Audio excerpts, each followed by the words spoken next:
Big boss తొలివారం voting అయితే రంజుగా ఏమీ లేదు. ఎందుకంటే ఆల్రెడీ ఎవరు ఎలిమినేట్ అవుతారనే దానిపై అక్కడ పిక్చర్ క్లియర్ గానే ఉంది. ఖచ్చితంగా ఎలిమినేషన్ అనేది సెలబ్రిటీల నుంచే ఉండబోతుందని నామినేషన్ ప్రక్రియ జరిగిన విధానాన్ని బట్టి చూస్తే తెలిసిపోతుంది. పైగా తొలివారంలో ఎలిమినేషన్ అనేది సీనియర్ భామలపైనే పడుతుంది. ప్రతి సీజన్లోనూ ఎవరైతే సీనియర్ భామలు ఉన్నారో వాళ్లే ఎలిమినేట్ అవుతుంటారు. అదే సాంప్రదాయం సీజన్ 9లో కూడా కంటిన్యూ అయ్యిందా అంటే బిగ్ బాస్ ఇంట్లో ఎప్పుడు ఏం జరుగుతుందో ఎవరికీ తెలీదు. ఇక 9వ సీజన్లో ఫస్ట్ వీక్ గడిచేందుకు వస్తోంది. ఈ మొదటి వారం నామినేషన్ ప్రక్రియ అనంతరం టెనెంట్స్ లో భరణి తప్ప అందరూ నామినేట్ అయ్యారు. ఇక ఓనర్స్ నుంచి పవన్ నామినేట్ అయ్యాడు. ఇక నామినేషన్ ప్రక్రియ అయిన తరువాత అందరికీ ఎలిమినేట్ అయ్యే క్యాండిడేట్ ఎవరు అన్నది కాస్త క్లారిటీ వచ్చింది. సృష్టి వర్మ లేదా ఫ్లోరా షైనీలో ఎవరో ఒకరు ఎలిమినేట్ అవుతారని అంతా అనుకున్నారు. ఇప్పుడు అనుకున్నదే జరిగింది.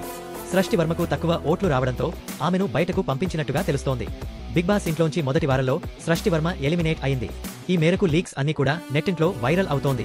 సృష్టి వర్మ ఈ మొదటి వారంలో ఏ టాపిక్ లోనూ హైలైట్ అవ్వలేదు.